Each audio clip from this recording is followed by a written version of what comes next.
नमस्कार दोस्तों, सब तक सरल शिक्षा यूट्यूब चैनल पर आप सभी का स्वागत है। मैं Jasvir Singh, lecturer economics, government senior secondary school नामदा।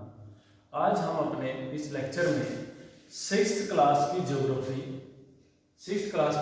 का सेकंड चैप्टर, दूसरा पार्ट, ग्लोब, अक्षांश और देशांतर रेखाएं, ग्लोब, लैटिट्यूड एंड लॉन्गिट्यूड के बारे में डिस्कस करेंगे।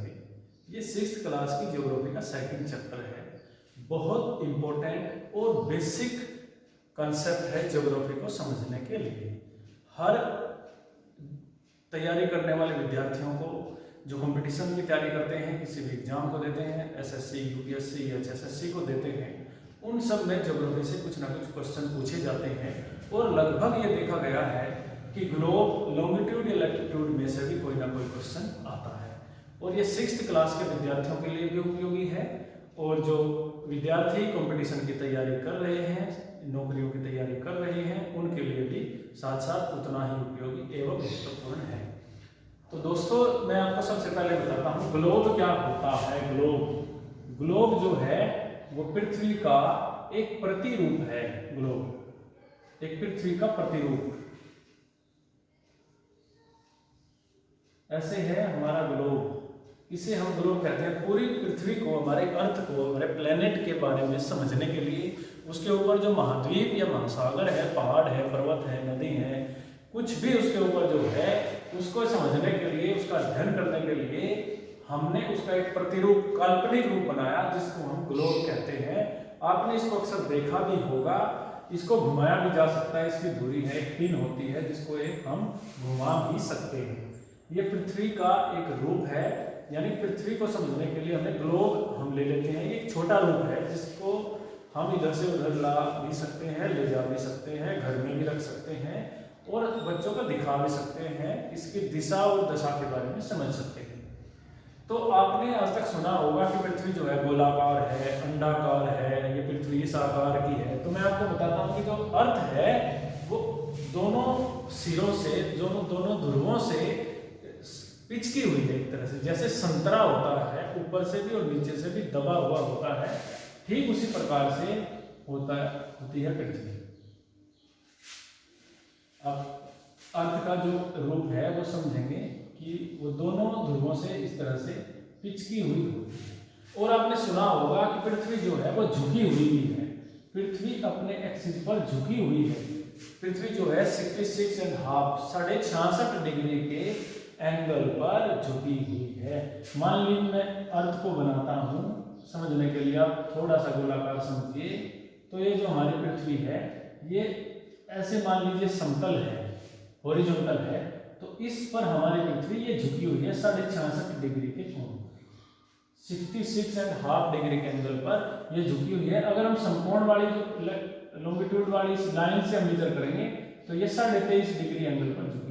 दो प्रकार से क्वेश्चन बनते हैं। पृथ्वी अपने समतल पर, अपने कक्ष पर कितने एंगल पर झुकी हुई है और समकोण पर कितने कोण पर झुकी हुई है। ऊपर इधर से देखते हैं तो 23.5 डिग्री कोण पर झुकी हुई है, और यहाँ से मापते हैं तो 66.5 डिग्री एंगल पर झुकी हुई है। तो जब हमारी पृथ्वी झुकी हुई है तो समझिए हमारा जो ग्लोब भी हमने उसी तरह से बनाया है, झुकी हुई यानी एक तरह से इंक्लाइंड अवस्था में। ये ऐसे हमारी पृथ्वी जो है झुकी हुई है। ये 66.5 डिग्री के एंगल लगभग हमने बनाया है। ये पृथ्वी इसी अवस्था में रहती है और ऐसे ऐसे पश्चिम से पूर्व की ओर घूमती है। ये क्वेश्चन आप ध्यान रखिए, 1 नंबर में आता है कि पृथ्वी की घूमने की दिशा क्या है। पृथ्वी के घूमने की जो दिशा है वो है पश्चिम से पूर्व की ओर। हमेशा पृथ्वी पश्चिम से पूर्व की ओर घूमती है। और जब हमने ग्लोब बनाया है, पृथ्वी का जो प्रतिरूप बनाया है, उस पर हमने दो ध्रुव लिए जो 66.5 डिग्री के एंगल को दिखाते हैं इस तरह से। ये एक सुई, काल्पनिक सुई है। जैसे पृथ्वी में ऐसा कुछ नहीं होता, आप घुमा सकते हैं इसको। जिस तरह से आप प्याज के चारों तरफ एक धागा निकाल कर दोनों तरफ से पकड़कर उसको घुमा सकते हैं, ठीक ही उसी प्रकार से ग्लोब पर पृथ्वी हम दिखाते हैं जो पश्चिम से पूर्व की ओर घूमती है। ये एक्सिस जिसको हम बोलते हैं एक्सिस, ये ध्रुव है जिसको हम पोल कहते हैं, नॉर्थ पोल, साउथ पोल, उत्तरी ध्रुव और दक्षिणी ध्रुव। ये पृथ्वी को समझने के लिए बनाए हैं। अब मैं ये हुआ ग्लोब, मैं अब आपको बताता हूँ अक्षांश रेखाओं के बारे में। अक्षांश रेखाएं, पृथ्वी को समझने के लिए हमने उस पर जो है अक्षांश रेखाएं बनाई हैं। उसके बीचों इस तरह से ऐसे इस पर हमने बहुत सारी रेखाएं बनाई हैं, जिसको हमने अक्षांश रेखाओं का नाम दिया है। इंग्लिश में इनको हम कहते हैं लैटिट्यूड। जो लेटी हुई अवस्था में, ऐसे मान लीजिए, ऐसे समझिए लेटी हुई अवस्था में है, वो लैटिट्यूड है। ये आप एक बॉल लेकर के पेंसिल से या स्केच पेंसिल उसके चारों तरफ इसको घुमा करके ऐसे कलर करके पृथ्वी जैसे अक्षांश रेखाएं लैटिट्यूड बना सकते हैं। अब ये जो अक्षांश रेखाएं हैं, एक बीचों बीच की जो पृथ्वी को दो बराबर भागों में बांटती है, जिसको हम 0 डिग्री अक्षांश रेखा कहते हैं, जिसका नाम जिस आपने सुना होगा भूमध्य रेखा भी है, भूमध्य रेखा। इसी को हम विषुवत वृत्त भी कहते हैं, विषुवत वृत्त रेखा, विषुवत वृत्त रेखा, भूमध्य रेखा, इंग्लिश में इसी को कहते हैं इक्वेटर, और इसका दूसरा नाम है 0 डिग्री अक्षांश रेखा, भूमध्य रेखा, विषुवत रेखा, विषुवत वृत्त रेखा और इक्वेटर। ये पृथ्वी को, अर्थ को दो बराबर भागों में बांटती है। ये ऊपर वाला जो भाग है इसको हम कहते हैं नॉर्दर्न हेमिस्फीयर, इसको हम कहते हैं साउदर्न हेमिस्फीयर। उत्तरी गोलार्ध, उत्तरी गोलार्ध, गोले का आधा गोलार्ध, और ये हुआ दक्षिणी गोलार्ध, दक्षिणी गोलार्ध। ध्यान से समझिए एक एक पॉइंट को। भूमध्य रेखा ने, भूमध्य, भूमि के जो मध्य है उस रेखा ने पृथ्वी को दो भागों में बांटा, उत्तरी गोलार्ध और दक्षिणी गोलार्ध। उत्तरी गोलार्ध में भी जो है हमने 0 डिग्री के बाद 1 डिग्री, 2 डिग्री, 3, 4, 5 ऐसे 90 डिग्री तक रेखाएं हैं ऊपर उत्तरी गोलार्ध में।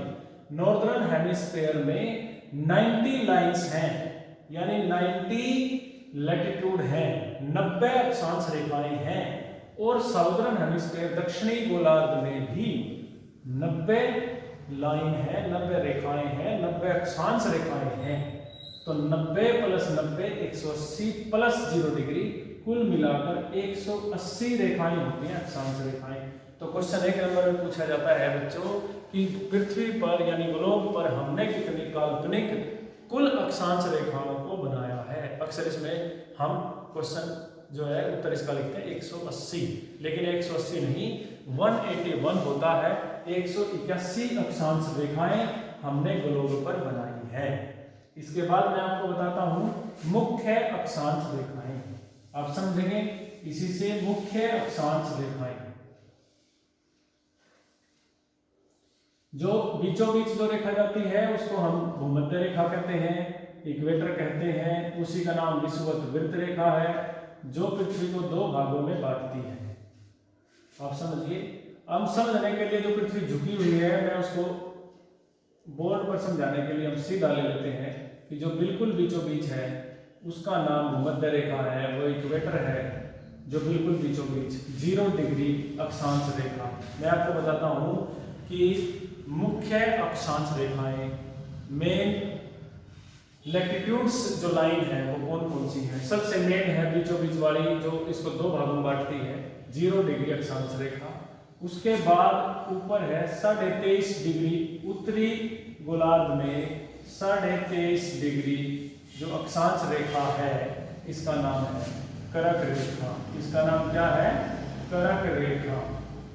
ठीक इसी प्रकार से इसके नीचे दक्षिणी गोलार्ध में 23.5 डिग्री पर एक रेखा है जो है मकर रेखा। दक्षिणी गोलार्ध में, ये दक्षिणी गोलार्ध है, इसमें 23.5 डिग्री अक्षांश रेखा का नाम है मकर रेखा। ये उत्तरी गोलार्ध है, इसमें 23.5 डिग्री अक्षांश रेखा का नाम है करक रेखा, जो भारत के बीचों बीच जाती है। ये भारत है, यहाँ पर ग्लोब पर भारत की जो पोजीशन है वो हम अगले किसी वीडियो में डिस्कस करेंगे। यहाँ है भारत जो है नॉर्दर्न हेमिस्फीयर में है, उत्तरी गोलार्ध में है, और उत्तरी गोलार्ध में भी पूर्व की तरफ है भारत, और ये बीचों बीच जाती है, भारत के बीचों बीच जाती है करक रेखा। इसका ऑप्शन समझिए, अगले वीडियो में बताऊंगा डिटेल में।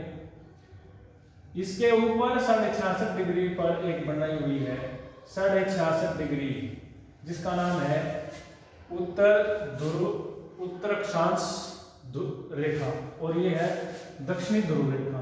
दक्षिणी ध्रुव रेखा, उत्तरी ध्रुव रेखा 66.5 डिग्री है दक्षिण में, ये 66.5 डिग्री उत्तर में। इसका नाम है उत्तर ध्रुव रेखा, इसका नाम है दक्षिणी ध्रुव रेखा। इंग्लिश में इसको आर्कटिक कहते हैं, इसको अंटार्कटिक कहते हैं। आर्कटिक